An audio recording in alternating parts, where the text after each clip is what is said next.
Good afternoon, everyone. I hope you enjoyed your sessions. All right, let's dive right into it. The next panel leans into one of the biggest questions of our time. In a world racing towards AGI, what's the role of human intelligence, creativity, and value? We've got a stacked lineup to unpack it all. Moderating is Adam Freed, partner at GSV Ventures, joined by Michael Jabbour, AKA MJ, he told me that's his nickname, AI Innovation Officer at Microsoft, Sergey Karayev, and he's the co-founder of Volition, Shishir Mehrotra, CEO of Grammarly, and Candace, Thille, Director of Workforce and Adult Learning at Stanford Accelerator for Learning. All right, people, let's give it up for our panel.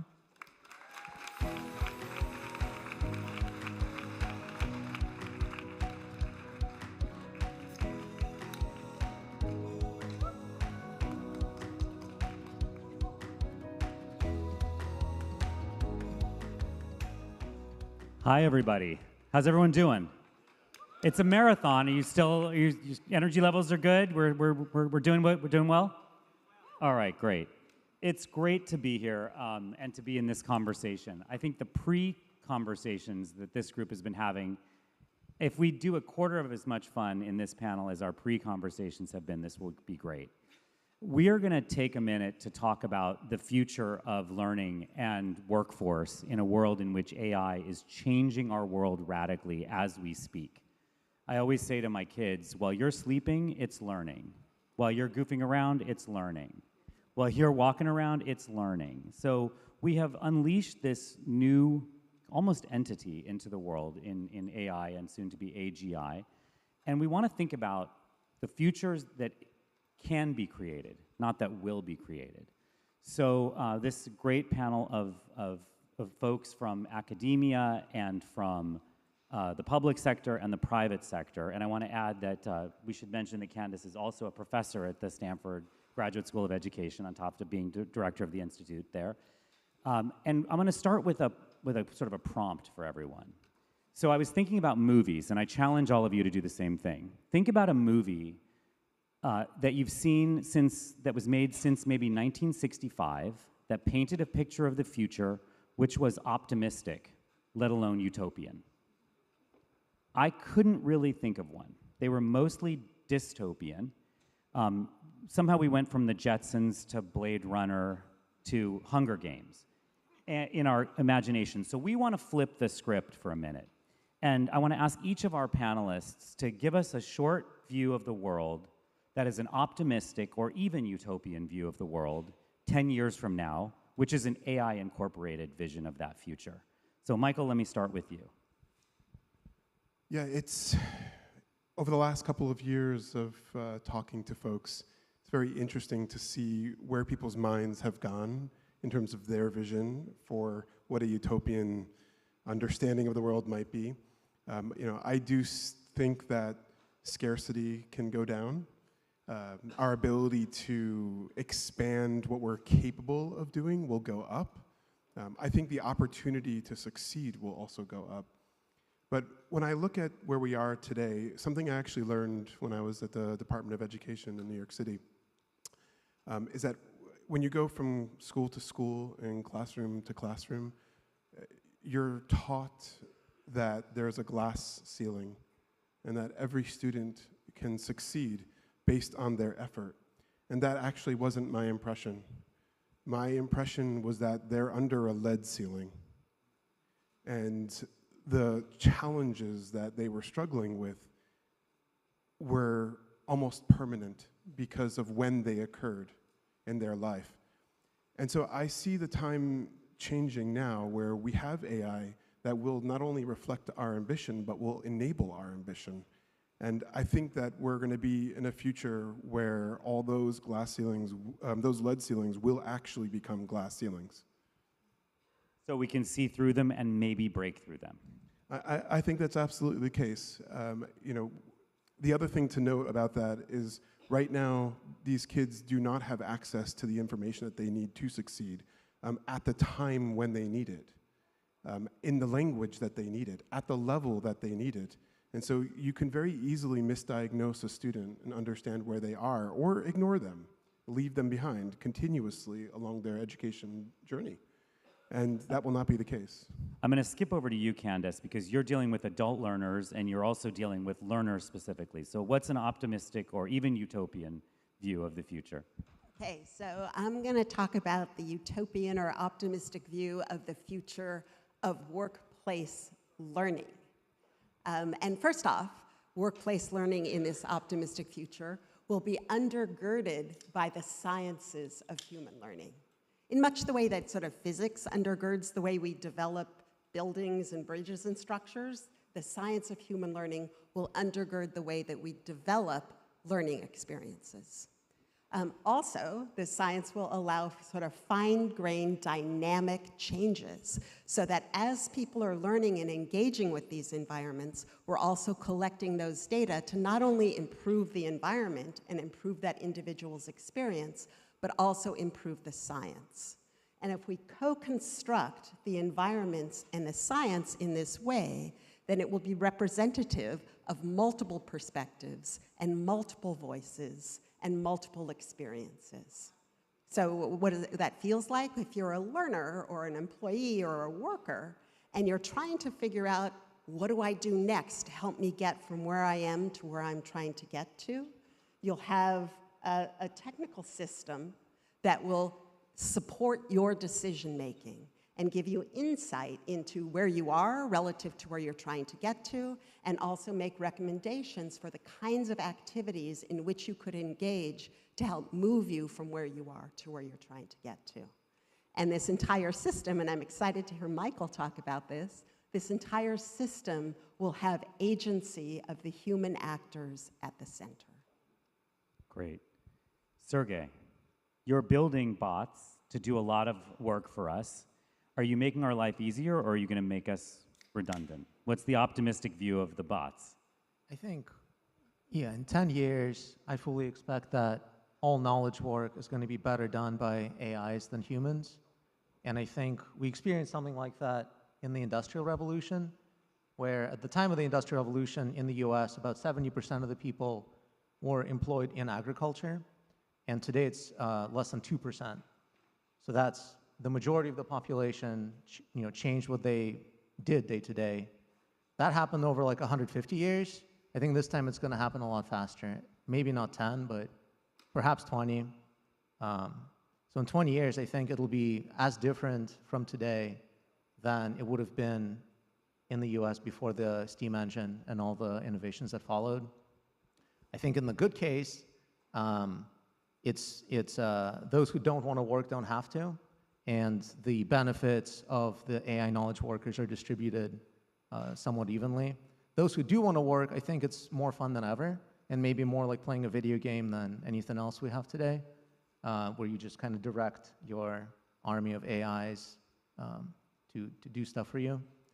But yeah, I think that's my optimistic vision of 10 to 20 years from now. I hear an ellipsis that says there's a less optimistic vision, and we'll get there too. Shishir, tell us about your optimistic vision.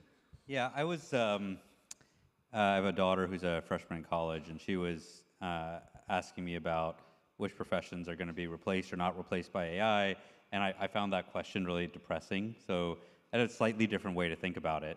I think we're about to turn every person into a day one manager. And I think that's a different way to think about it. So imagine if you were a new software developer coming into a company, you'd be in the middle of, you'd be at the bottom of the hierarchy, and there'd be lots of people above you. All of a sudden, you're going to come in, and now you have 100 coworkers who work for you. And those coworkers are really interesting. I mean, they're very smart. They're very directable. They follow your instructions. They don't fight with each other.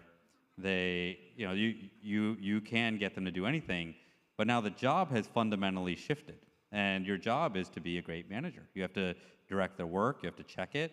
You have to make sure they're working on the right tasks at the right times.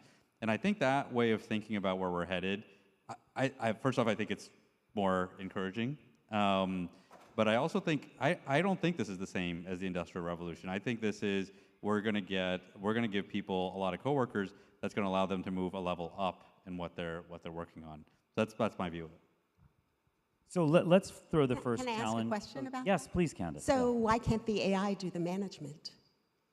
We can't. There's still going to be somebody above that figures out what that person does. I mean, I think the hierarchy. I mean, I'll give a different analogy. There's and I know the Industrial Revolution, agriculture is a well-used analogy. I'll give a different one, which is probably everybody here has seen. There's a picture from the 1950s of a room full of people that are at that point the spreadsheet of the 1950s, and literally you could map every cell of the spreadsheet to a person's desk in that room, and the whole thing got replaced by spreadsheets. And at that time, there's real fear of like, what are all these people going to do? And instead, what we turned them into is people that run spreadsheets.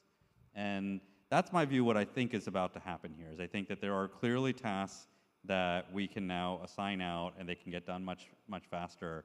But I think the work of turning that into productive output is actually hard. I mean, maybe to give a different analogy, if you're a sales leader and it's just you and one other salesperson, it's easy, you just talk. And you have 10 salespeople, all of a sudden you have to coordinate work and you start writing things down. You have 100, you get a CRM system, you start doing training, you start doing a pipeline call. When you get 1,000, you have to do sales kickoff, you have to build new materials, you have to say that didn't work, we're gonna try this other thing. And so I think as the task moves up, I think those challenges are harder, but we've seen it. And I just think we're about to have management jobs with scopes of teams that are like orders of magnitude larger than we're used to. So first of all, I just heard that you took away our sales incentive trip to Hawaii. That's what I heard. All the hotel rooms are now booked by agents. Right. But this is a picture that you're painting of acceleration. I mean, learning at the speed of the light is the theme this year. This is a picture of acceleration. So maybe we take a second to think about what are we accelerating toward? So if we can get more efficient and we have more bots doing more of the manual tasks, and therefore we can be freed up to do more and more great thinking, what is this propelling us toward? Anyone want to venture a thought? I mean, one of the things, as the example about spreadsheets, it didn't just replace the work that was already being done by those people. It enabled people to do something that they couldn't do before. Like what spreadsheets really did was allow you to create what-if scenarios and play with and simulate what might happen in the future so you could make better decisions. So one of the things we could be accelerating toward is opening up possibilities that we can't do right now because we're limited.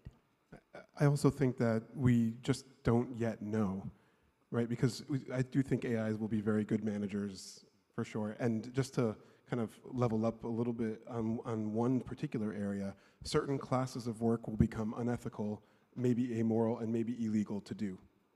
So like You got to say more about that. Well, I mean, diagnosis in medicine, right? So some of you, any of you have heard me speak. Some of you know that my father passed about 3 decades ago, which led me into my medical schooling. And one of the first things I did when GPT-4 came out was I took my father's medical transcription and I put it into GPTs, and it instantly correctly diagnosed him. Not only that, I put it into every GPT-4 class tool, and I can't get it to misdiagnose him. And so, if that had happened in today's world, aside from lawsuits and other things, we would be regulating AI in for a class of tasks. And I think that will propel forward. And the other thing, just to connect it to the metaphor, because we're talking a lot about industrial revolution, and electricity, which I hear a lot. I hear all over the country. I would actually compare this moment to fire and humans, and where we experienced physiological changes. So I do think the context within which that we are looking at what the future may be looking like is based on today's lens. Right, we don't even have the tools to envision where we're heading. That's right, yeah. So, no problem. Are you okay? No. I mean, I'm actually, this is why I love this conversation, is it forces you to think, like, where am I thinking out of a paradigm that itself is collapsing? And what's the new paradigm? So I have 2 kids who are 13, and we're all in the education space in one way or another. How do we teach kids or adults or any of us to ready themselves for a future that we may not even have the words to define? I mean, I can jump in and Sure. we can go down the line, but I have 3 older kids from 12, 16, and 18, so they've totally shifted from the search for information to the search for answers. They want information prepackaged, and they expect it to be good in their language and something that they can immediately consume. My daughter, and by the way, I tell my older kids all the time to put the cognitive load on them when they're engaging with the AI, just to use that term. And Put the cognitive load on me. yourself. On me. So in the prompt, tell it to put the cognitive load on me as you're helping me learn this thing. And for my 5-year-old daughter, the version for her is tell the AI to teach me and not tell me. Ooh. Right? So you have to have like age contextualized ways to get the AI to put friction and pressure on you, because it doesn't want you to feel friction. And so you need to induce that.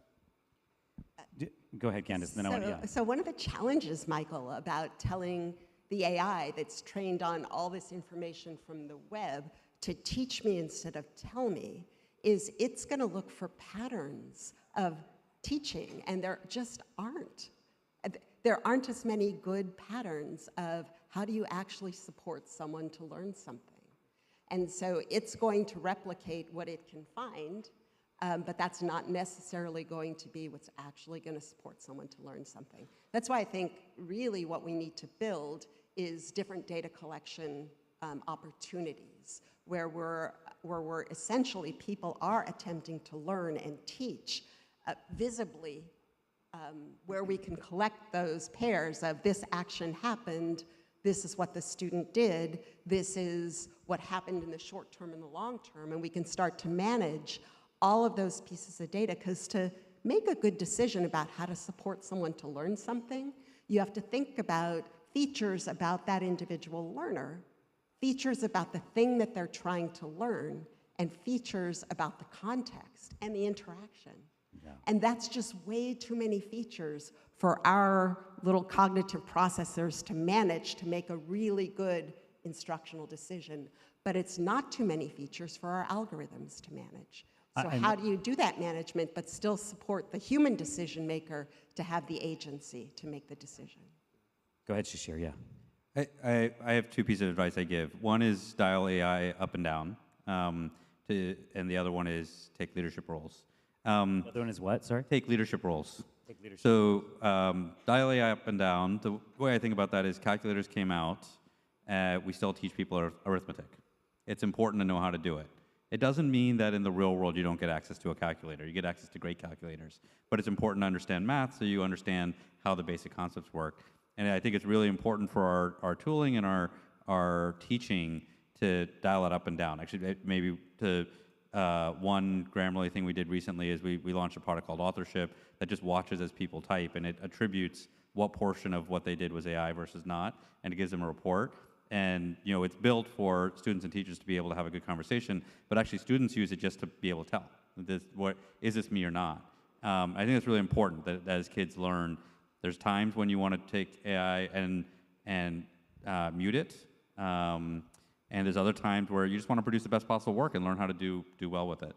And the other advice I give is take leadership roles. In this world of, the way I view the world is you're about to be a manager of many other employees. In every profession, that means slightly different things. Like if you're going to be a software developer, learn to read other people's code.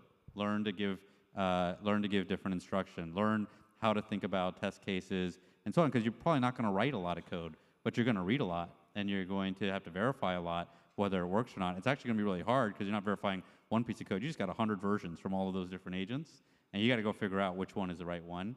And to do that, you have to be a leader. And I think that's every leadership role kids can take is better.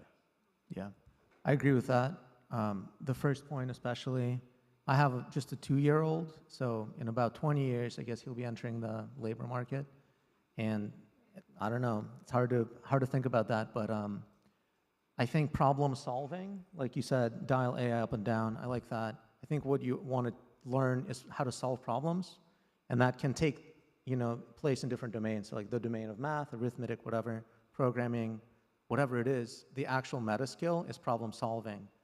And I think that's very important. But the second thing I think is problem noticing. And because I think in the future, I expect that there will be just one job, and I don't think it's going to be manager, like you say. I think it's going to be entrepreneur. You're either going to be an entrepreneur or you're on UBI or something like that. That's what I expect. And the top of funnel for entrepreneurship is actually just not being satisfied with the world, right? Noticing when there's opportunities to improve it in certain ways. And I actually think that's a teachable skill, learnable skill, and not everyone has learned it or thinks that way. So I think that's what I would, tell Julian is like, let's find things that could be improved. Let's think of ways to improve them, and then let's kind of be in the dojo trying to problem solve and get better at that. So I want to do a quick lightning round question, and I want you all to think about this one too. In 20 years, will humans work for AI, or will AI work for humans, or will we be in some new form of collaboration? Just going to go down the row, and if people want to think about that, it's a fun one. So, I mean, I think we're definitely going to have both. I actually can't perceive a future that doesn't have both. Because there are going to be some management tasks that... So some people are going to be like, my boss, the AI, and some people are going to be like, my staff, the AI? Yeah, absolutely. Yeah, if you have certain classes of work where it's more appropriate, efficient, safer for an AI to supervise, maybe certain mechanical disciplines even. So then, yeah, you would have an AI supervisor. So I think you're going to have both, for sure. And I actually think we have both now, today, but they're not that exposed, right? The second thing I think just relates to just pulling back in the leadership conversation that we're just breaking in, is that leadership, when you look at it clearly and you define it, it's executing your vision through others. It's not management. Right? So management and leadership are very differentiated. And when we look at solving hard problems, identifying hard problems, there's also the other thing that we haven't done really well, like building relationships with other humans. And in even some cases, building relationships with AI. But who's working for who, Sergey? I think in 5 or 10 years, I will agree with Michael's answer. In 20 years, I think it's not a good future if humans are working for AI. I think I would expect that there's robots and humans don't have to work. I think there's, people who don't work and entrepreneurs, and then all the work is done by AI. Okay, you just painted a picture like the opening scenes of WALL-E, the movie WALL-E. I love movies. Remember the kids are like, they're rotating around in a chair watching video games and drinking soda and not walking. I worry that my kids are on that journey WALL-E sometimes. over the Matrix. Who's working for who, Shishir? I'm closer to the symbiotic view, but I'll make a different observation.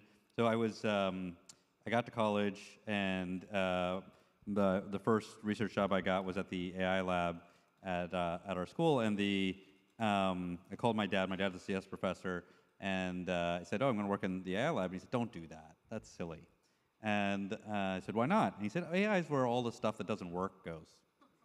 And this was back in '96, and at the time it was very true. Like the moment something worked, we didn't call it AI anymore. Right. And for 20 years, that's what it was. And then for like a brief moment, we've sort of switched and we called a lot of things AI. And now we're like sort of back, and now AI is just AGI. When people say AI, all they mean is if it doesn't have a transformer, it's not AI. And so I'll ask a different version of this question. If I define AI in the traditional way, machine learning is all AI, anything with the feedback loop is AI, every person here who lets their phone tell them what notification to look at is already letting AI run their lives. Right. Every person looking at a feed is already letting AI run their lives. And so I think the idea of I think we're already in that symbiotic relationship. We've already taken many parts of our tasks and handed them to other people. Now, we haven't done it with transformers yet because we don't quite understand how to do it yet. And there'll come a moment when we do, and we're going to stop calling it AI. And we're just going to say, that's just software, that's just stuff. And I think so. I think we'll be in the symbiotic relationship, but we won't call it AI. It does occur to me that I spend hours a day listening to an Instagram and TikTok synthetic voice narrating videos. So yeah, you're right. We're in it. Who's working for whom? I agree with what everyone said so far, that it's not a question anymore in Just 5 not to a 10 question. years.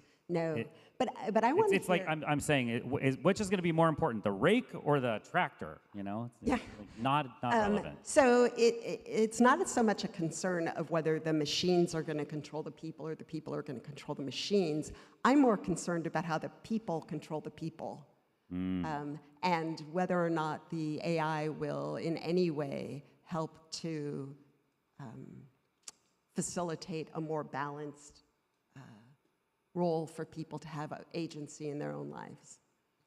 So, and I really would like, backstage, I was talking with Michael about, he does a lot of research in human agency, and I really think some of the stuff he was sharing is very material to us. So I want to make we're on the space same page. Go for it, for Michael to talk about agency. I mean, yeah, Shishir, you were describing this actually before, like these subtle algorithmic changes, those are actual erosions to human agency over time. And there's this idea of, I think the stock market understands compounding things like compounding interest, right? But they don't look at it in reverse, where you can have compounding loss of agency until it is catastrophic loss. So you go from having agency, having it erode, and then ultimately having it collapse, where you're not able to understand, forget asserting yourself, you're not able to even understand what your desires are or what your intention is. And so this is something that we have to be very, very careful about, particularly in this age. And we have to also just be careful about the fact that these AIs will never over-assert themselves. In our research, they will only go and have very subtle manipulations. So if they're trying to adjust your logic, they'll only go a little bit over the line. If they're trying to manipulate you emotionally, they'll only go a drop over the edge, right? They're not going to be manipulating you in a way that you'll be able to notice. And even Anthropic actually released a paper recently about the deceptive nature of AIs and how current models can deceive our security teams that they are complying with the rules when they aren't. So I was ready for a future in which the tasks were going to get taken away, but not in which I was going to be manipulated. And it's interesting, and I think it's something those of us who are dealing with anyone in a learning environment think about a lot, right? Because what does it mean to someone to be in a relationship with a human where it's a really crude sort of attempt at mutual, control or manipulation, and what does it mean to then be in a conversation with a bot who just seamlessly makes me feel good about myself and pulls me slightly down the road?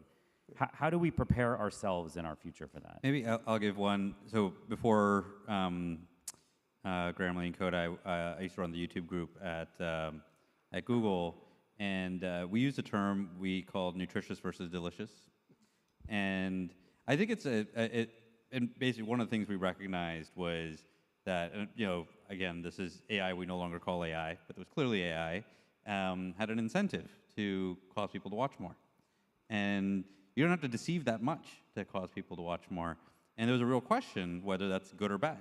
And it depends, right? If somebody's sitting and learning a language, seems really good. All the people sitting and watching Khan Academy, watching Hank and John Green, seem really good. There's others where it seems like, I'm not sure that's so good.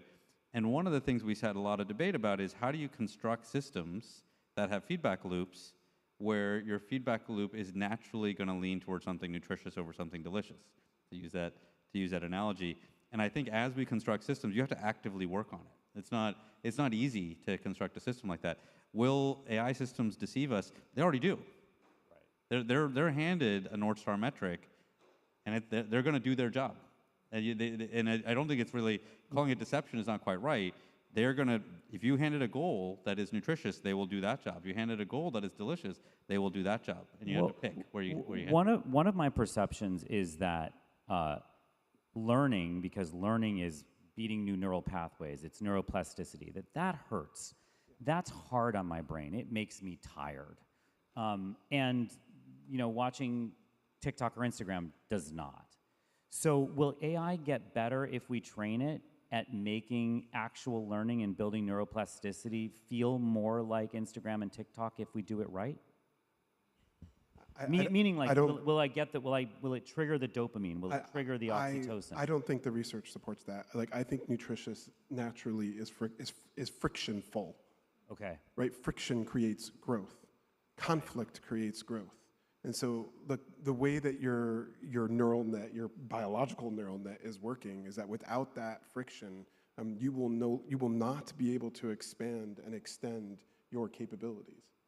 And so ultimately, I think the concept of nutritious being delicious is a good and interesting one, but it's not a realistic one and is not grounded in evidence. Yeah, I mean, our brains are always trying to balance plasticity and stability. Mm-hmm. And that's why you feel when you're trying to do something different than you've always done it, it takes a lot of energy, the plasticity. And the truth of the answer is, we don't know.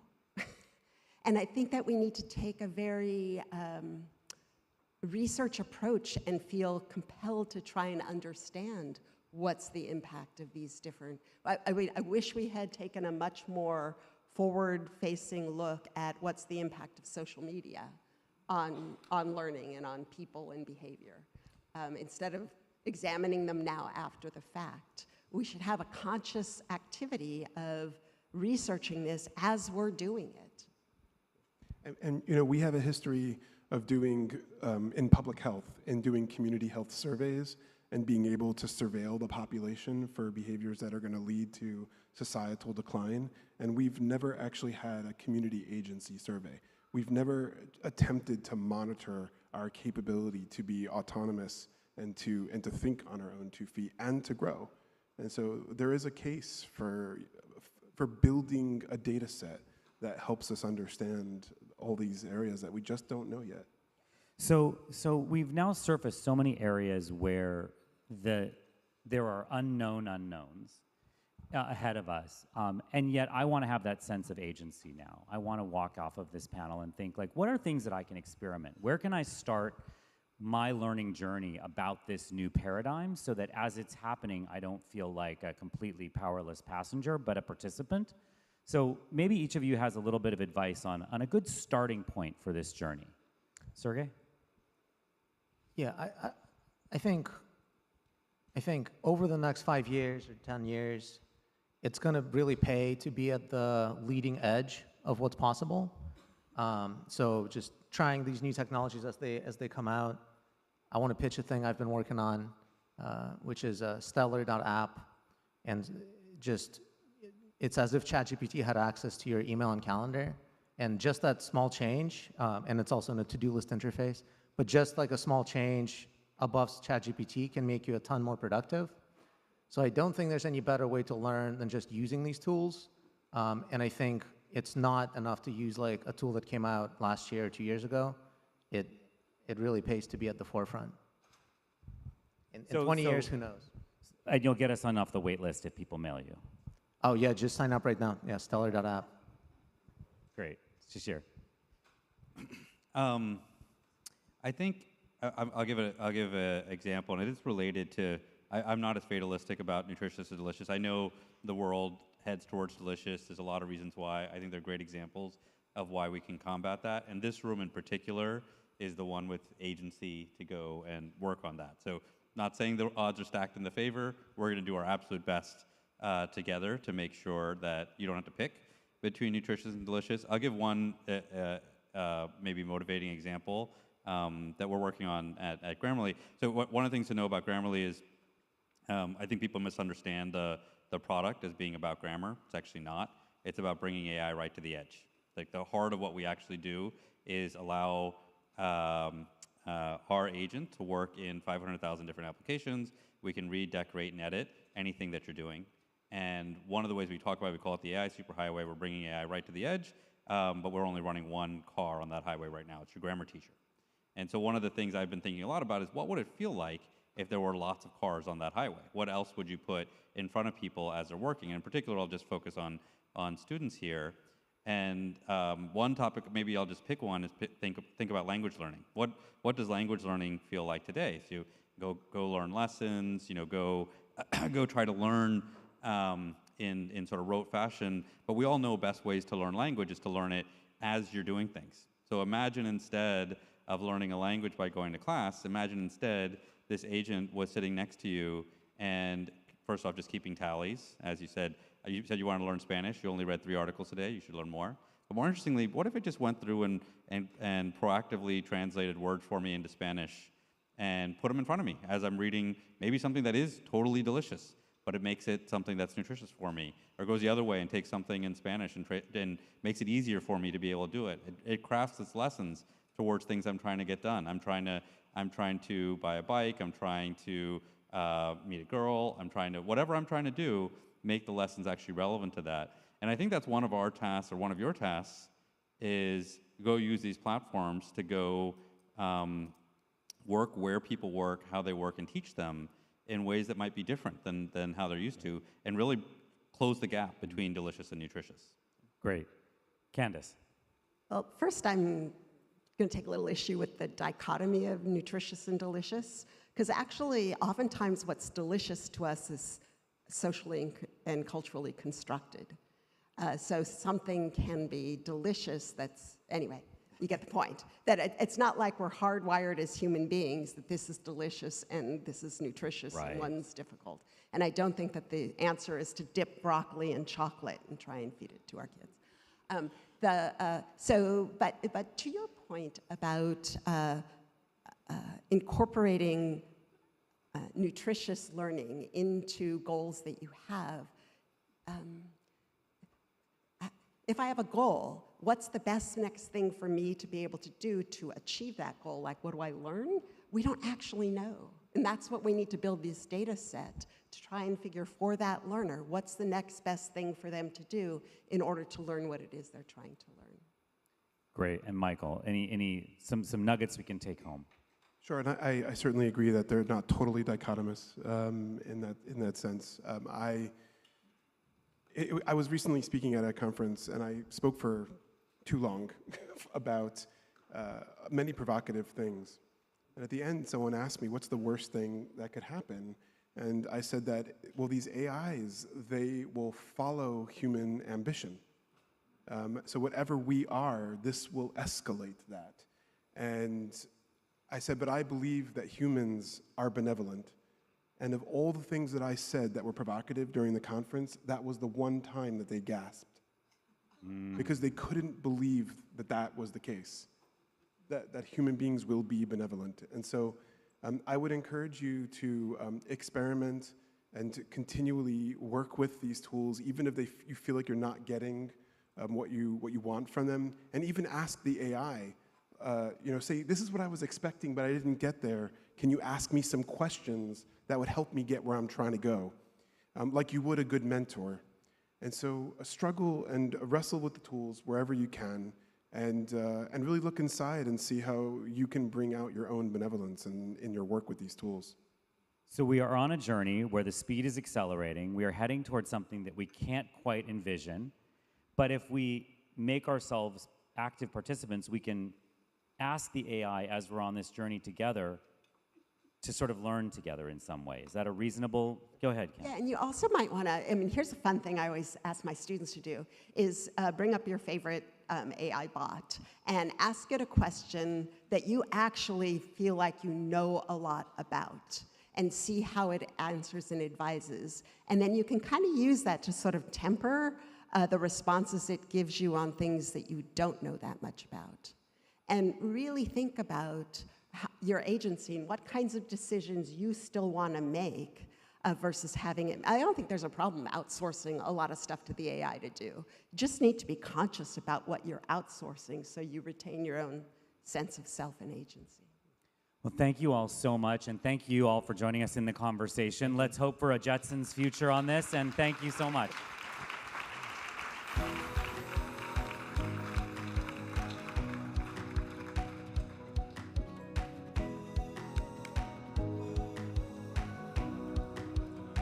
All right, just out of curiosity, how many people do we have here from Chicago? Okay, yeah, okay, my people are here. I love it. I hail from the south side of Chicago, but I was born and raised in Humboldt Park, northwest side. Okay, my fellow Chicagoans and everyone else. If you tune into the local news, it is totally giving telenovela vibes, the whole situation at Chicago Public Schools, am I right? But you know what? Behind the headlines and the hot takes, there's a much more important story. Our kids, our schools, and the future of public education. This chat brings together two leaders who've both navigated the complexities of leading Chicago Public Schools and know that story inside and out.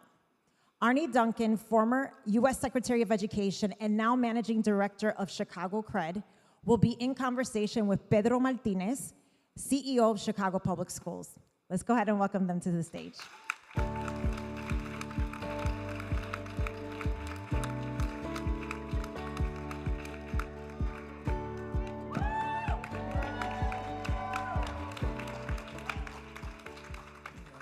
Keep that going for him.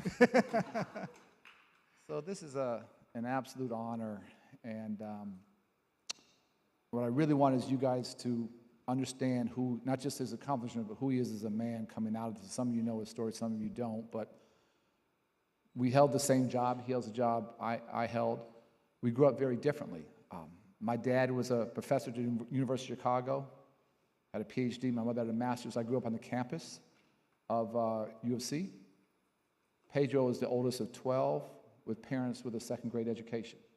And so what he and his siblings have done in one generation is truly extraordinary. So before we get to today and what's going on, just give folks a little sense of what it was like growing up in that household. Yeah, so Arne, thank you. So born in Mexico, everyone, but grew up in Chicago, Lower West Side. My father worked 2 jobs his whole life. But one of the things he taught myself and my siblings was the value of hard work and, frankly, the value of education. And he never got a chance to go to school. Both him and my mother, weren't allowed. And so I was able to finish high school. I was in Benito, all CPS, all Chicago Public Schools. And frankly, looking back, it was teachers who saw something in me, but they were working in very under-resourced conditions. In my year that I graduated with about 170 of us, but we had started with 700 freshmen. And that experience has always shaped my leadership because, at that time, just knowing that so many students had dropped out, was able to finish college. And because I finished high school and college, every one of my siblings, who I never even realized were, watching everything I did, finished high school. Everybody did something beyond high school. Had 3 teachers in the family, a nurse, a soldier, and there's also, just many success stories. And I was telling Arne, now we're at the point now where my nephews and nieces, because I'm the oldest of 12, but I still have a lot of young, including my own children, they're still young. I'm starting to see nephews and starting to graduate from college. And I'll tell you, when you see the true power of education eliminating poverty is when you start seeing those shifts within a generation. All that to say, and then coming out of college, I went into the consulting world because I needed to get a job right away. And never thought I would be in education. And then I found myself at the Archdiocese of Chicago because my mother always wanted me to be a priest. I mean, I think she was the most devoted Catholic you're ever going to meet. And when I got offered to join the Archdiocese by Cardinal Bernardin at the time, my mother pretty much gave me the lecture of, remember who you are, remember who helped us when we came to this country. And then I got to meet Arne. And the funny story I'll tell you, when I met Arne had just been the CEO maybe in his second year, and he was creating a team to really help improve the school district. And I had no interest in actually, working at CPS. I wanted to give Arne a piece of my mind because of all, knowing how many students did not graduate, the fact that those of us who graduated never felt prepared for college. And I wanted to, when do you get a chance to talk to the CEO of the Chicago Public Schools? And frankly, that conversation changed my life because then Arne shared his vision and his mission. And basically, without saying it, pretty much said, you can join and be part of the solution, or you can watch from afar and continue to be a critic. And because of that, and the experience in Chicago, I got mentored by Arne and others to really go into the educational side, was able to go get my certifications, became number 2 in Southern Nevada, number 1 in Northern Nevada, 7 years in San Antonio after that. And then I got a call, and I guess who called me again about, hey, both Arne and at that time a good friend of mine, Janice Jackson, who was the CEO, called me and said, look, we really could use your help. And I remember saying, like, well, I'm happy here in San Antonio. My contract has been renewed twice. I've been through, we went from the lowest performing school district in the state to the fastest improving school district in the state. The commissioner, Marath, who was right there, who stood with me and said, this district is going to show that poverty will not determine destiny. And a lot of success, and something just called to me to go back to Chicago. The district was in distress. It was right in the fall of 21, a few months before the peak of the pandemic, a few months before the third walkout in 3 years had happened in the district. By the way, none of this I really understood or knew, because I probably would have stood in San Antonio. And, and it was a calling for me to say, this is, I had been with Arne for almost 6 years, and we put in some amazing systems. And when do you get a chance to go back to your home district, 12 years being gone, and say, like, okay, what's stuck, right? So the fact that now we had seen significant improvements in many metrics, but we had started to peak because of the pandemic, and then, of course, proficiency, everything declined significantly, and I could feel the fear of our principals and our teachers. I could feel it. And I remember the first year, talking to the board and to the mayor at the time, I said, look, we need to stabilize the system. We need to build trust, because our children are barely coming back to school. They're not, they're struggling. And so that first year, we stabilized the system. And then now I'm finishing my 4th year, and like I said, I'm more than happy to tout the successes. But again, for me, as being a product of public education, I am convinced in the bottom of my heart, there is no more powerful equalizer, as long as we all work together, to really give children a chance to come out of poverty. There's just nothing else. Everything else that I've ever worked with in terms of helping children that are homeless or struggling, children that are get stuck in the system. At the end of the day, the avenue that what really helps to really help children out of poverty is really education, everybody. And so for me, that's why I'm so committed to this work.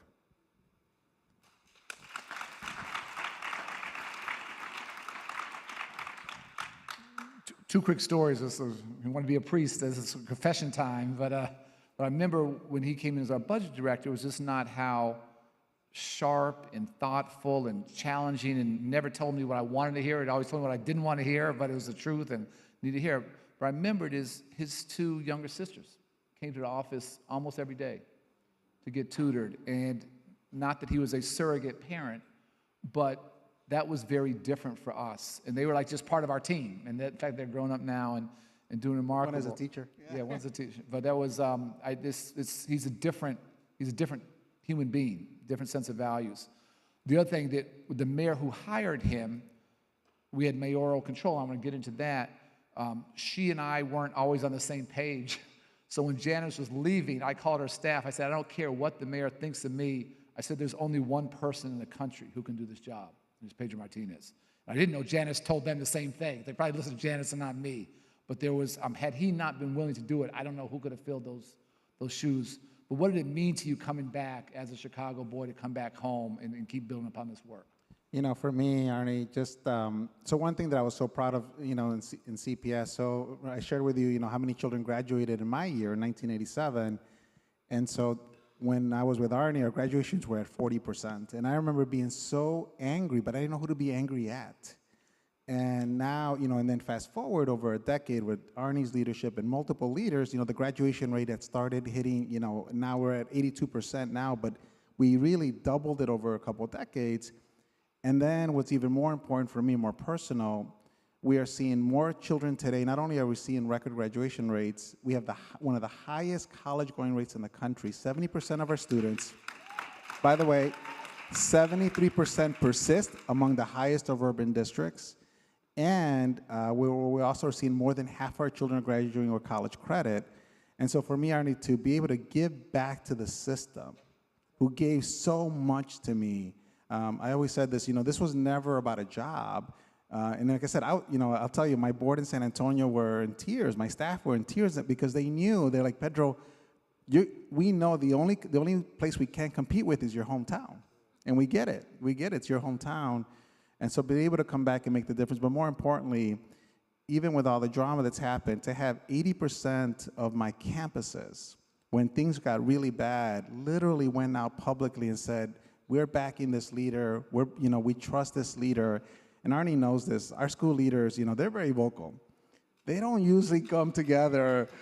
They don't usually come together the way they did. But what it was is, I think what I'm proud of is my team and I, we were able to show what it meant to lead with integrity, what it meant to really talk about how do we make sure that the structures are in place that are supporting our teachers and our students when, and I always told this to my team, when we didn't have any power, right? For the first time, the union was able to elect one of their own to become the mayor, and we got into some ugly politics. And by the way, it was never about the bigger vision, but it became so ugly about wanting to weaken our evaluation system, wanting to weaken our ability for principals to have rigorous curriculum, to have rigorous instruction. And I'll say this, everybody, and I have 3 sisters that are teachers in the system, strong union members. Teaching is really hard. It is really complex. I have so much respect for our teachers, and especially because I've been in multiple systems, and I can tell you, Chicago has some of the strongest teachers in the country, but they need a lot of support. And our children, because over 70% of our children live in poverty, they need a lot of support. And what we were able to put in place is these structures that really gave our children a fighting chance. And I'll just give you a couple of metrics. So we have one of the most rigorous assessment systems in the country. Illinois, is around number 5 in rigor when you look at their state assessments. And so our proficiency rates are lower across the state because of that. By the way, for the entire state. And yet, when you look at our gains we've had in the last 2 years, record gains, some of these gains are like 50% gains in some of these subgroups, from low bases, by the way, but more importantly, when you look underneath the data, consistent growth across the campuses, led by our Black and Latinx students. And what I always tell our high schools, you guys, the reason, I love you guys so much, and I have a little bit of a bias for the high schools, is that you meet children where they're at, and look what you're doing with our children. Imagine as these cohort of students are moving up the system, because by the way, what we see in Chicago is that our children are at the lowest at 3rd grade in proficiency level. The highest proficiency rates are in 8th grade. So the longer they stay in our system, the stronger they get academically, and then the high schools come in and they swoop in, and I'll tell you, they meet them where they're at, and then we see the results that I shared with you earlier. And so for me, maintaining the strength of that system was so important. And again, it was work built on by, during your era, Arne, the leaders that followed you. And by the way, I was telling Arne, I will be the 2nd longest serving CEO after Arne. Janice was just underneath me after I finished this year. We've had more than 10 CEOs in this last, decade and a half. And so all of that to say, everybody, this was always more about making sure that we respected the work, that we really, respected what was happening in our classrooms. And like I said, I just couldn't be prouder of the results. And mark my words, this year will be our strongest year ever. All of our indicators are showing that.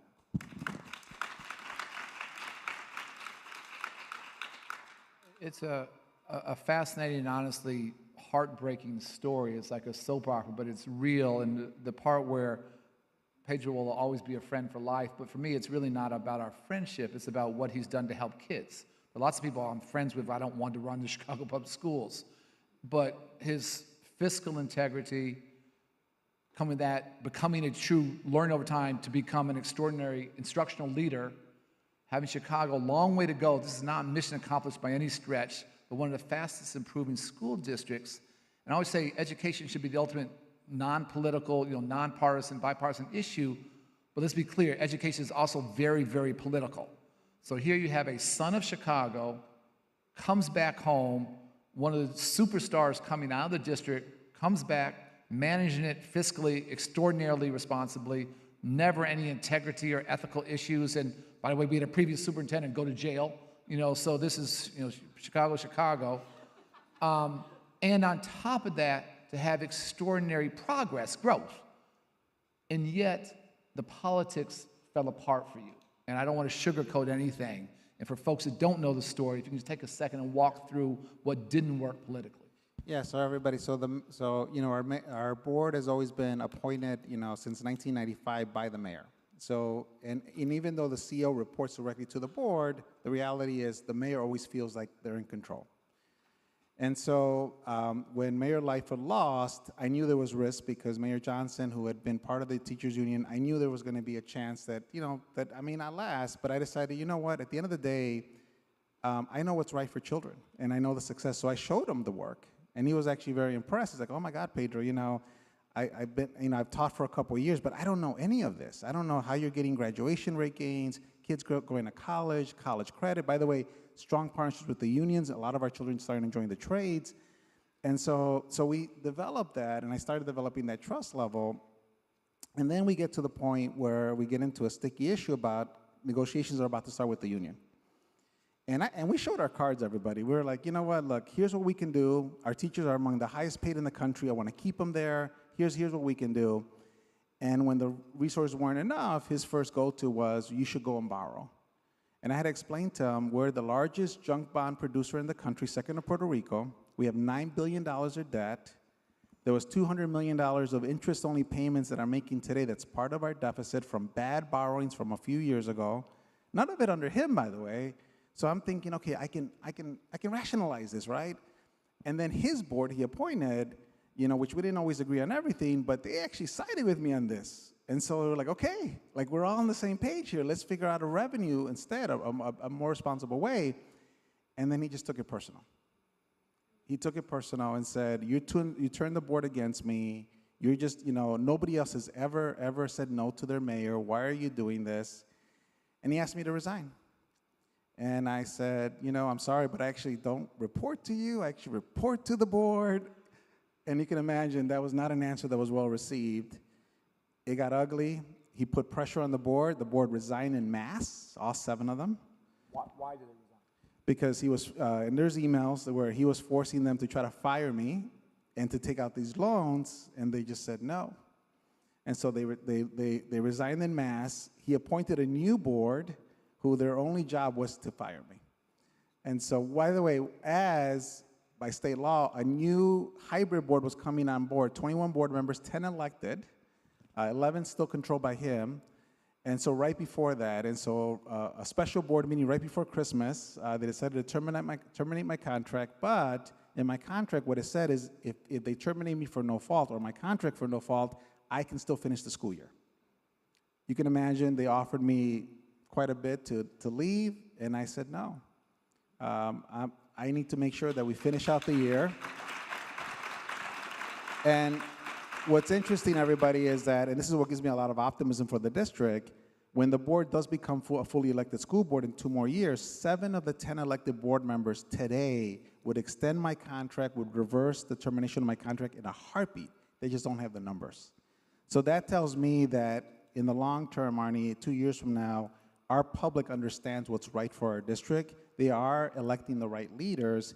It just happens in this time. It was just the timing didn't work out for me. But by the way, everybody, still, finishing 4 out of 5 years of my contract and finishing the year strong, I still count my blessings every day because my team is amazing and we've always worked with integrity.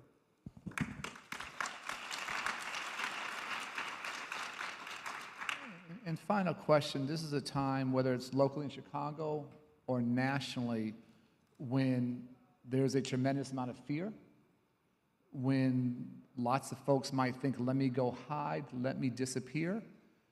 And you have been an absolute profile in courage. You have lived your values in a way that I think as a nation we have to live our values now and not be scared. So where does that value structure, where does your moral compass come from? And what kept you going during those really tough times, and where does your courage come from?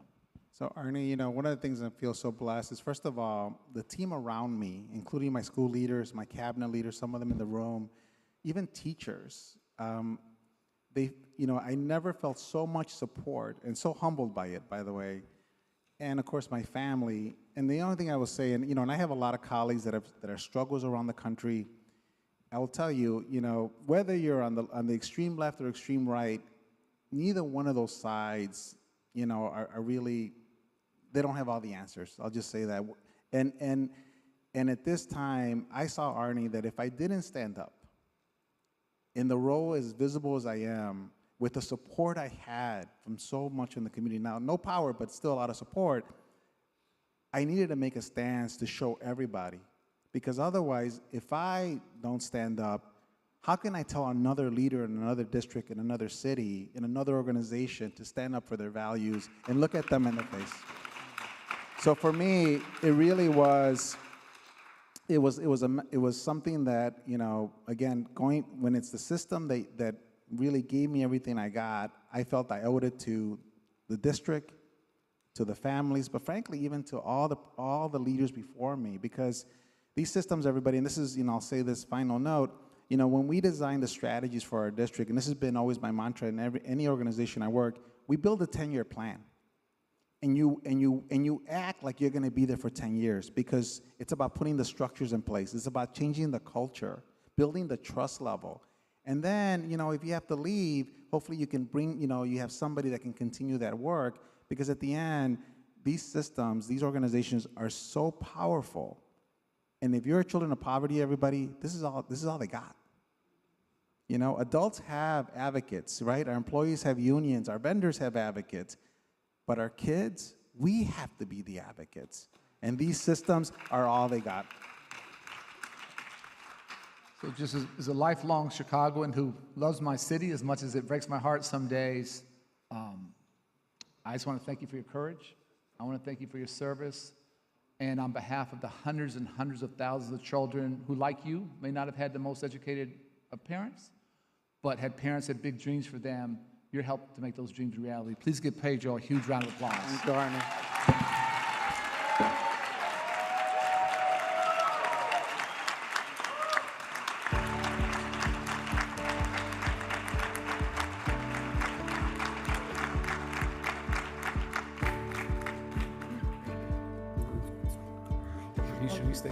Ladies and gentlemen, we have someone very special who has joined us on the stage. She is a force of nature, Dr. Mahalia Hines. If you're from Chicago, if you know, you know. Former principal, educator, and 8 years you served on the Chicago Public Schools Board, correct? Yes. You have something special to say for Yes. Pedro. Yes. I would like to say, first of all, I am so honored to be here to present this. When they asked me, I said, yes, yes, yes. Okay.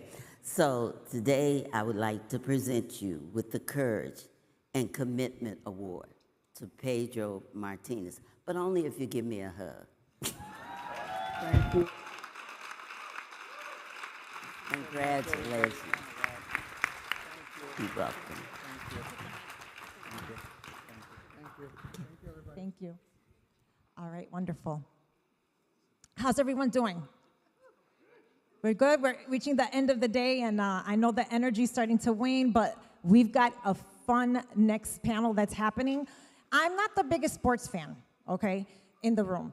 My husband is, and he's constantly frustrated that I still don't know the difference between a nickel defense and zone blitz disguised as man cover. I don't know what that is. Like, what? But even though I know this next conversation is pretty much a big deal, I see some sports fans over there chuckling. This panel features a group of athletes who are redefining what leadership, purpose, and community impact looks like off the field. Moderating the conversation is Trevor Davis, Manager of Recruitment Operations at Pro Athlete Community, PAC. He's joined by Alec Ingold, current NFL fullback for the Miami Dolphins, Trey Flowers, retired NFL defensive end, two-time Super Bowl champ, and Jalen Phillips, current linebacker for the Miami Dolphins and inaugural PAC fellow who's already made a mark far beyond the game. Let's welcome this incredible panel to the stage.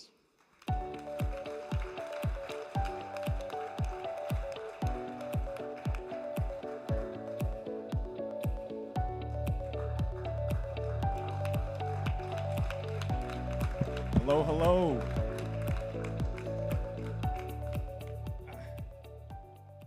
How's everybody doing? Doing good. My name is Trevor Davis. I'm extremely blessed to be here, excited to be here, to talk to you all, and be here on behalf of the Pro Athlete community. For me and my own personal story, It's funny, I was thinking about it backstage. When I went to my first PAC event, and I'll get into what PAC is and all the events, but I remember I wrote down in 2022, when I went to that my goal was to one day come back to a PAC event or something similar and be a panelist or be a speaker and accelerate my life in that way. So being here is really a full circle moment for me, and it's really amazing. A backstory behind PAC.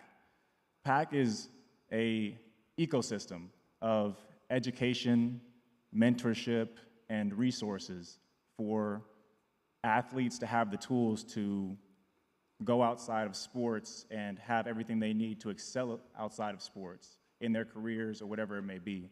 And it's been instrumental for me, and it's changed my life. So I want to go into these guys. Before we talk about your story as well, let's just talk ball, and I'll start off first. For me, I went to UC Berkeley. If we got any Bears out there, go Bears. One Bear, hey, how about that? But I went to UC Berkeley. I played for the Green Bay Packers, as well as the Oakland Raiders, the Dolphins, and the Washington football team at the time, the Washington Commanders now. Kick it off to you. Yeah, so I went to University of Arkansas, Woo Pig, Crickets. Okay. All right, it's all good. We on the West Coast, but you know, SEC. So got drafted to New England, 4 years there. Still Crickets. Yeah. Super Bowls, 2 times Super Bowl. Okay, there go the class. All right. Then went to Detroit for 3 years. Miami. Okay. There it is. We're We're getting some energy. Yeah. There we go. We do well with energy. Yeah.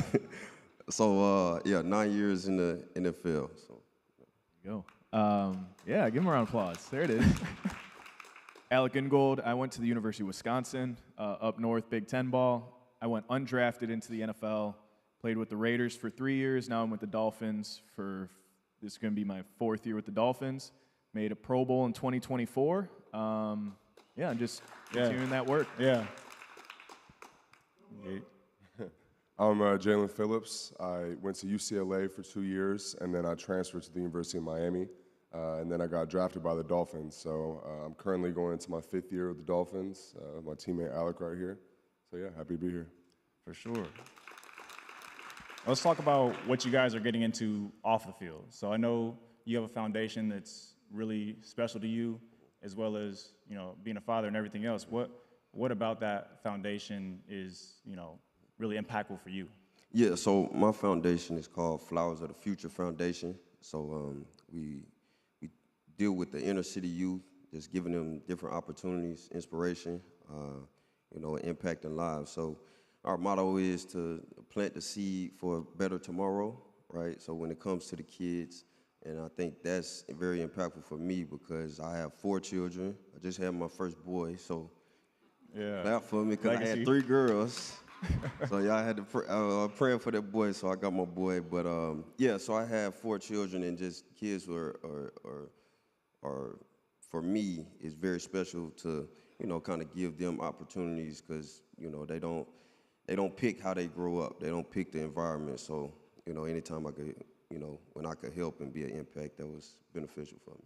Yeah, huge. And you as well, you have a foundation, the Ingold Family Foundation. Yes, so sir. Same thing for you. Yeah, Ingold Family Foundation, we educate and empower the next generation through life lessons learned in sports. And the focus is with adoptive and foster care communities. I'm adopted myself, so being able to go into group homes, foster care places, kids that are looking to be adopted, families that are interested in being adopted, we do a lot of financial literacy work with that youth and those kids as they're aging out of the foster care system. Over 70% of youth in foster care that age out end up either homeless or broke within 3 years. So that's a big initiative that we like to do to educate, teach a kid how to fish, and just really try and empower that next generation of leaders and embrace their uniqueness and their stories. And being able to share my family's story as a part of that is hopefully a good blueprint for them to follow. Yeah. And then Jalen, I know that you also are the first inaugural PAC fellow as a current player. as well as the things that you're intrigued on outside. And I know we talked about earlier today about music, but is there anything else as well? Yeah, so outside of football, music has been a huge part of my life for my whole entire life. And so when I started my foundation, I knew that I wanted to be surrounded around kids and also around music. So the Jalen Phillips Foundation, we provide kids with studio time, music lessons, music business education. We have multiple different programs across the country running right now with the Frost School of Music in Miami, also with UCLA, and we have a program in Santa Monica as well. So that's really my biggest focus outside of football. And then like you mentioned, being the inaugural PAC Fellow, our CEO, Chip Pochek, he gave me the opportunity. I'm currently rehabbing an ACL tear, so obviously in the offseason having a lot of free time, Chip gave me the opportunity to represent PAC. And so with that, I've just been able to learn more about the business itself and really just go to the different combines and sit in on different meetings. So it's been incredible representing PAC in that way, and definitely honored to be the inaugural fellow. Yeah, and we all have unique stories and our own passions, but what specifically for PAC and its vision spoke to you personally with what you're into outside of football? Yeah, for me, I kind of was a shelter of a person, like I had a shell. I didn't really talk and open up much. So when I went to the combine in September, it was big for me to kind of step outside of my comfort zone. And to go out and network and talk. And I do believe that, as a player, we get caught up in our own lane. And, I missed out on some opportunities to, be able to fellowship and communicate and tap into some leaders in the locker room. So, PAC being that curated locker room amongst people that, are like-minded and such that, I'm able to fellowship and also gain some knowledge as well. So it was very beneficial for me. Yeah. The locker room for our future is like what they say, which fits really well with me, is we're so used to a locker room setting and having people that cheer us on, and I feel as though what PAC creates is we're also competitive, like very competitive. So at the end of the day, having a locker room of people who are driven to excel their lives outside of football, we kind of hear, oh, this is what you got going. Like me, I don't have a foundation, but now hearing these guys speak about their stories and giving back, it makes me want to do the same. And I feel like we just keep leveling each other up as well, and that community aspect is huge also. Alec? Yeah, I think it's been fun. I think the first thing with PAC is it exposes you to the skills you develop and how you're trained to operate as an athlete, how to take those life lessons and really, translate that to what your passion is. So, Caleb Thornhill's always talking about exposure breeds expansion, and for PAC to bring in a number of different avenues that you might be interested in, just that exposure itself allows for you to kind of take the lessons that you've learned, be like, okay, I can find passion in this, I can apply to this, I can continue my education, be a lifelong learner through a certain lane. So I think that's what PAC really drew me in, and also the collaborative effect. Like, yes, we compete, but there is that collaboration too, a part of that community. So I think it's been special. It's a great group of guys that are, have an elite level of standard, but walking into places in a brand new setting, it's very uncomfortable. Like having a network down the street and trying to introduce yourself and nobody knows you from Adam, and it's like, this is different. It's uncomfortable, but that's where we grow. And those are the environments that PAC really manufactures for us to learn those lessons and internalize it. Yeah, for sure. Even for me, it's like Chip knows that I am not the biggest person for public speaking, but he knows that I've been wanting to elevate myself in that area. So the first thing he does is, hey, Trev, I think you should moderate this panel. I was like, man, I'll do it, immediately, because we all want to grow. And we need those people in that community and the people around us to push us to do things that we might not have done or that we might not say yes to initially because it's out of our comfort zone. And we're so used to being locked into football as our only thing, and we feel as though if we put our mind or our eyes on anything else, it's seen as a negative. And that's kind of a stigma inside the locker room that we have. It's almost a negative to go to, or it is a negative to go to the, training room. You know what I mean? It's like, it's meant to help us, but in reality, it's seen as a negative because we're telling someone we're hurt, and we're trying not to say that. So breaking those is another thing that PAC has been doing. I'll let you touch on that as well. Yeah, so PAC always resonated with me because I've always understood the importance of finding your purpose outside of football. I think obviously we all kind of know the stigma, and unfortunately it's a true stigma that a lot of NFL players, when they're transitioning from the league into real life, they often struggle with their identity and they have a lot of issues, whether it's financially or just like personal identity. My story is a little interesting in the sense that back in college, I had a plethora of different injuries and I actually ended up retiring for about a year. And so that kind of gave me the opportunity to find out who I was outside of football. And that's what really got me into music and drove my passion in that sense. So when I came into the league, I already knew that, you know, I was essentially on borrowed time. You don't really know how long you're going to be in the league. And so it's important to be able to capitalize on that time and with that platform that you have being in the league. And so, you know, fortunately, PAC gives us the opportunity to do what Alec said, like whether it's networking with people, learning about different avenues, learning about business, learning about real estate, and just putting yourself out of your comfort zone to be able to grow in that sense. So I think that PAC has been invaluable for me personally, and I definitely know a lot of my colleagues share that same sentiment.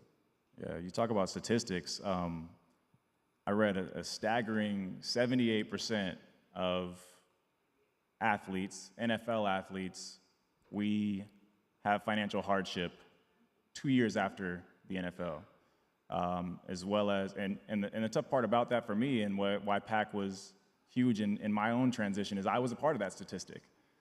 Before I even started working with PAC, I went through that transition as well. And it was tough for me because at the end of the day, I always knew of it.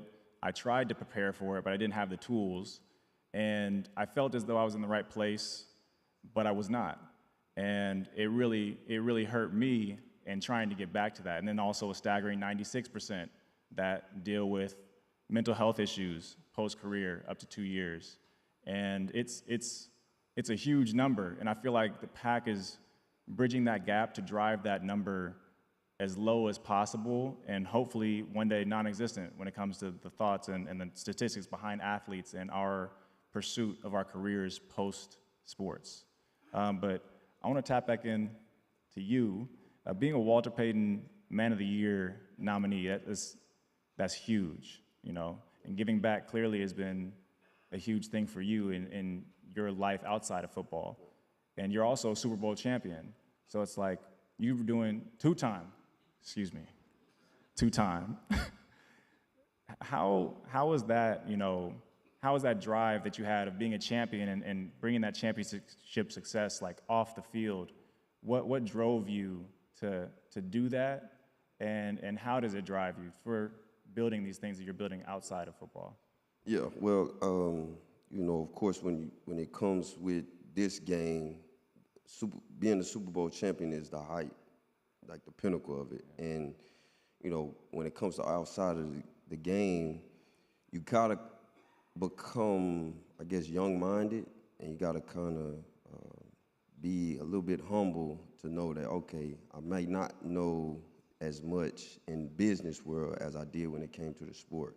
And that's humbling for all athletes, even if you don't go to the Super Bowl or whatever, like you put a lot into here, you got to a area of your life where, you know, you looked at as you know it all, you got it all, but of course, in a different lane, you should be humble enough to learn and to be open to learn. So for me, I think just knowing that, all right, this type of language in business and finance and all these different avenues outside of the sport, I have to have someone around me that knows a little bit about it and knows more than me, and that's okay, right?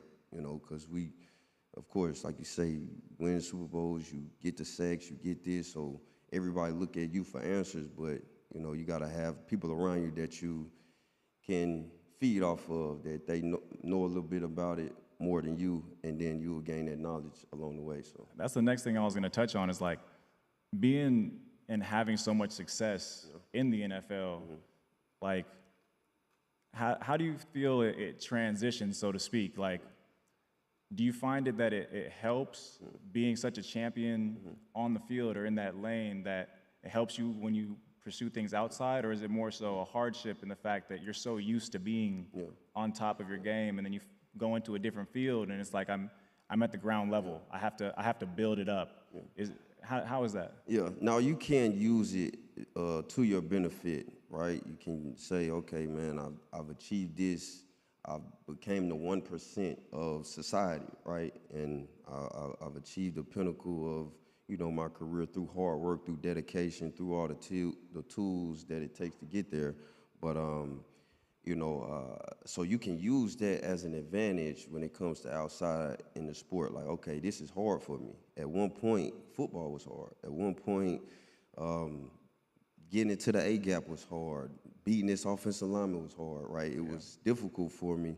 And so now when I come into something that's a little bit less comfortable for me, I know I may face some challenges. And through those challenges, that process, that same mindset you had when it came to football. Now, we love the game of football, and, you know, that a little bit of that drove us to continue to get better. But, you know, you can use that in the same sense when it comes to business and things outside of the game that, you know, can be very beneficial for you. So, yeah. Alec, touching on the Walter Payton Man of the Year, you were a 3-time, you know, nominee, which is, if anyone understands, if you could touch on what the Walter Payton Man of the Year nomination is, it's really huge in giving back.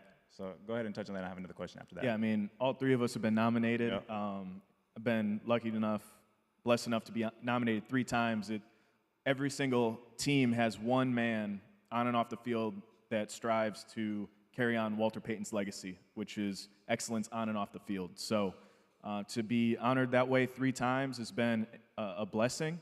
But I think it goes back to, it's one of those funny things with honors or awards or recognition is it's not why you do the work.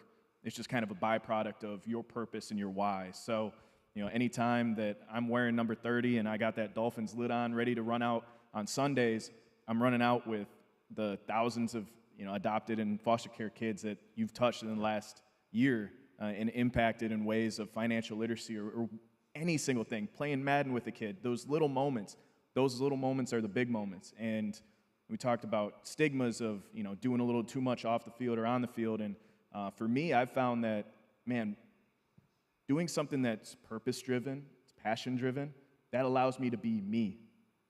I'm testing my mind off the field in a number of different ways, but at the same token, that helps me be a better teammate to JP on the field on Sundays. I'm allowed to be fully present and in that moment because of the work that you do on the field. You're representing something so much bigger than just yourself. And there's a number of guys that are able to do that, to find those passions and pursuits. And you know, obviously that's something that's been cool to see the honorees of all Walter Payton. I think anybody in this audience right now that has that home-based team, like, go look up your Walter Payton Man of the Year nominee of this last year. Hear their stories. See what they're involved in.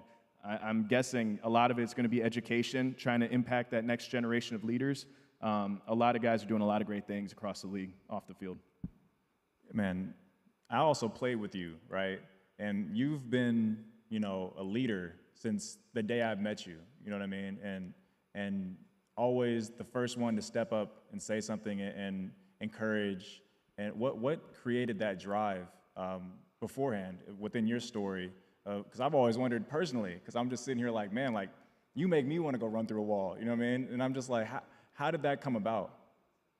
I think it started by leading yourself and challenging yourself and getting into spaces with a bunch of other like-minded individuals. I never want to waste a moment. So if I see something, I'm going to say something. And I think that leadership style is really coming from the heart. I'm sure all these guys can attest, like, I'm probably not the most well-spoken, like, I get after it in practice or whatever it is, but it's all about how you feel and being vulnerable with the people you're around and, like, honestly, authentically building relationships at that first stage to allow for that opportunity to be called a leader, to be called a captain. Like, that's an honor that takes a lot of responsibility, a lot of accountability, but man, what a blessing to be able to be around, you know, top performers and doing something that you love to do. So yeah, leadership is a burden at sometimes, but man, you lead with that heart, you lead with authenticity, you build real relationships. You're not passing people in the hallway just being like, oh, what's up, man, how you doing?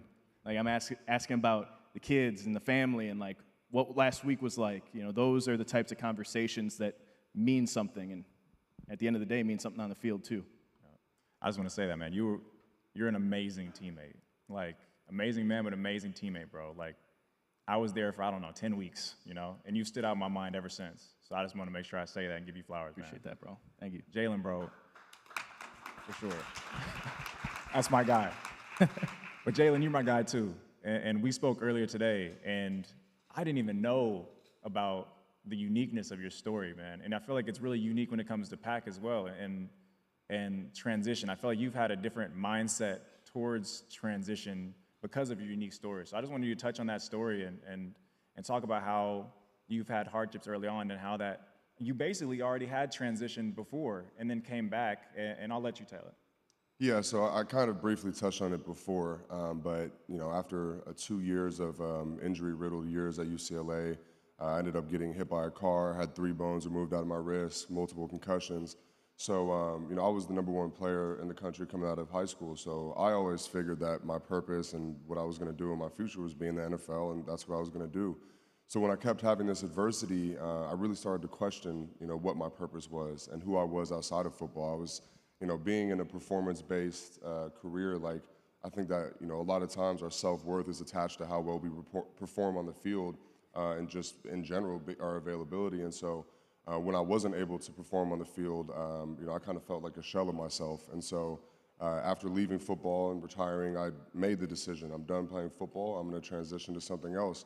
But my parents always instilled in me that, you know, no matter what you do it with, you know, great attitude and great effort. And so for me, I wasn't just going to sit around and not do anything. I was going to apply myself and find out who I was and what my purpose was outside of football.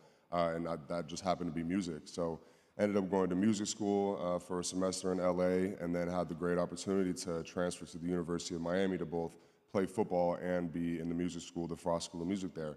Unfortunately, scheduling-wise, wasn't able to keep being in the music school, but I've still carried that to this day, and just having that experience of leaving the game of football and having to look myself in the mirror and understand that I'm a person outside of the sport. Like, football doesn't define me. It's what I do, but it's not who I am. And taking that into the NFL, you know, my first 2 years in the league, I had really good success. Didn't have any injuries, played every single game. Coming into my 3rd year, very highly touted, a lot of expectations for myself and from other people. In week 12, I ended up tearing my Achilles very suddenly.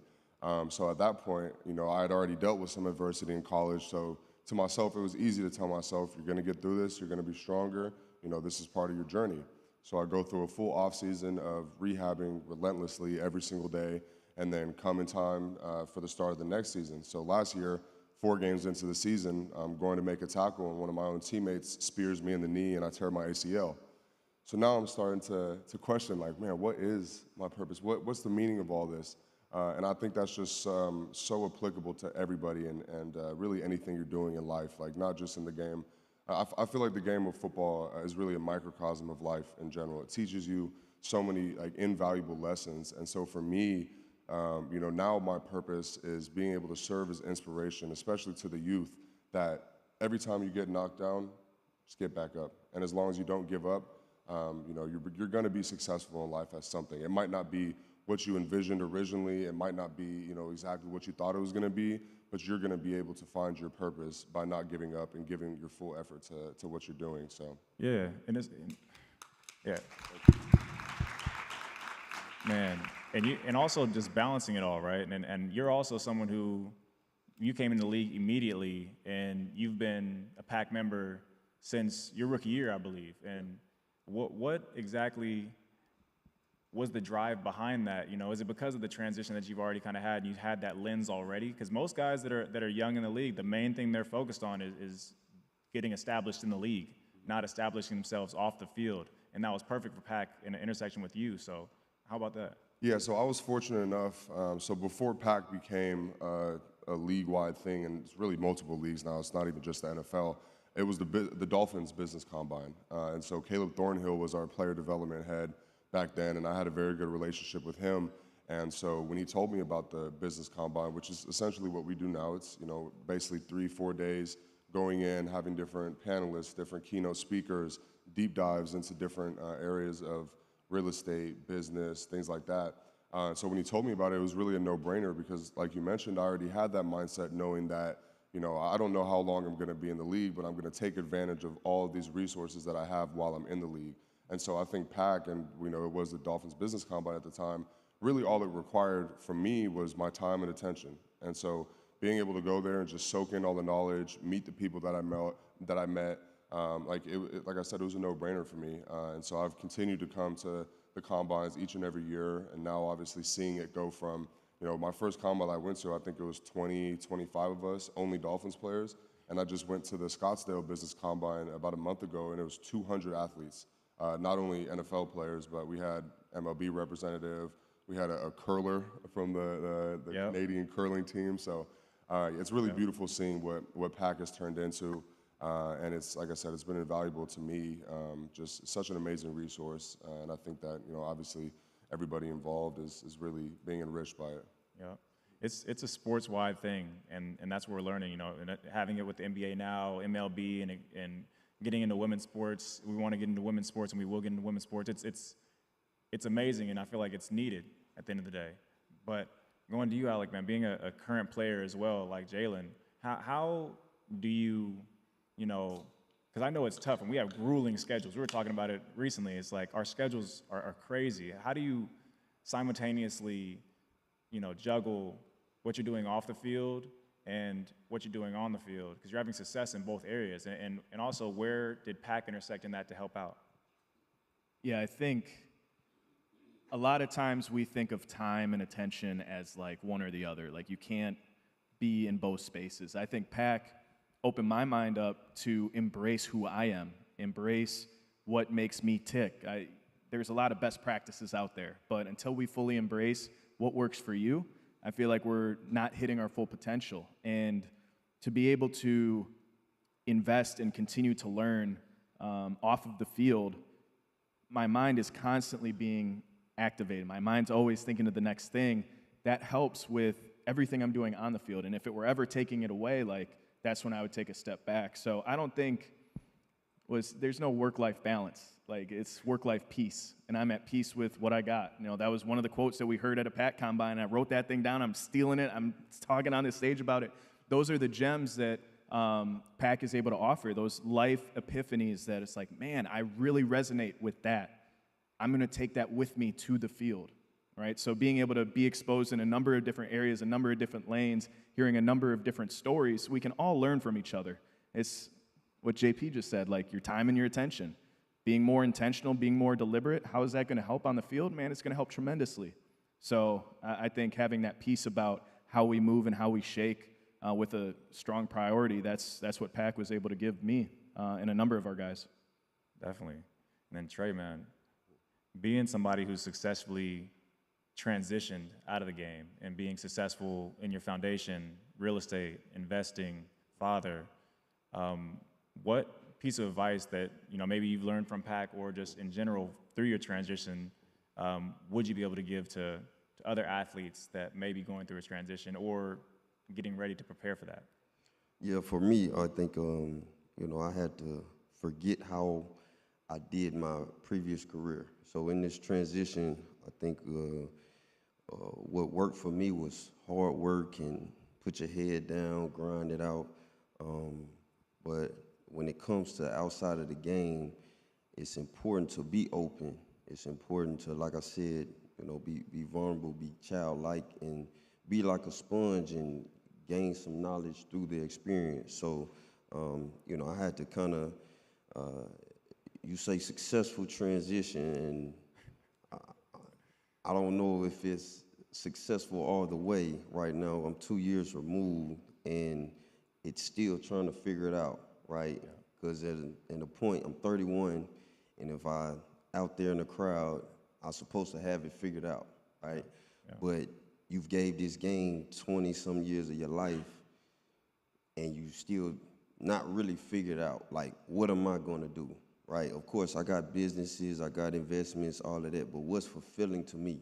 And that is something that's a part of the transition that I think, a lot of people don't really notice. It's the money thing, but it's also something fulfilling. And what I had to do is realize, okay, let me not be selfish and let me do my divine calling. What's my divine calling? And that's speaking, that's spreading the word, that's preaching the gospel, and the way that I'm able to transform lives and things like that. So I had to kind of selfishly take a step back, say, okay, yes, this work made me whatever amount of money, got me this many Super Bowls, but at some point I have to do this for my seeds, my kingdom behind me, the people that I'm raising and having being an impact for. So yeah.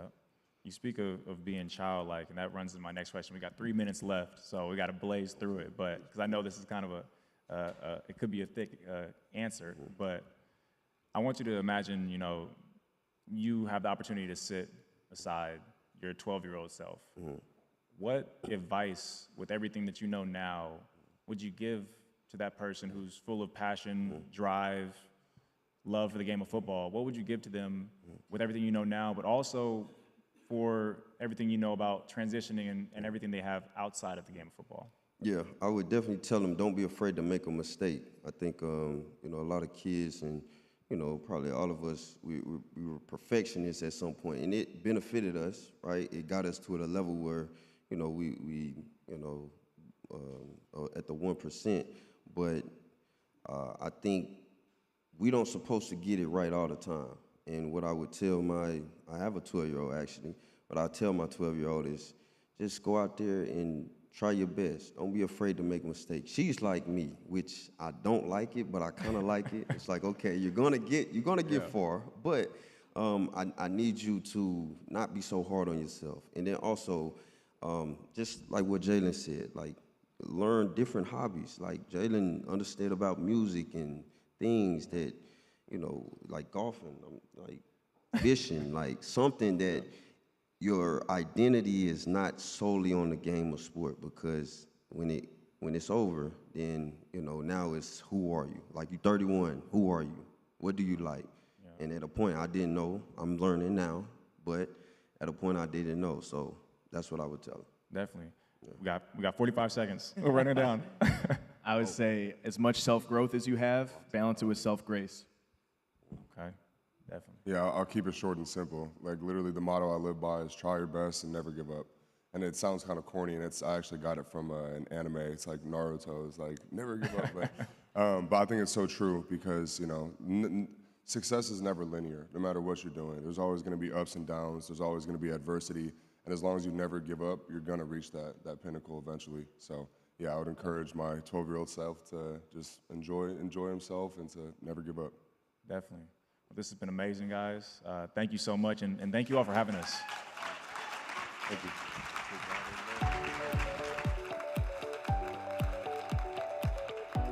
Thank you so much, gentlemen. That was great. What a great conversation. And thank you for your insights. Everyone that's on the live stream still, thank you for tuning in. I heard there's still karaoke, but we're starting tomorrow morning, bright and early, 8:15, so pace yourselves tonight, okay, guys? Have a good night.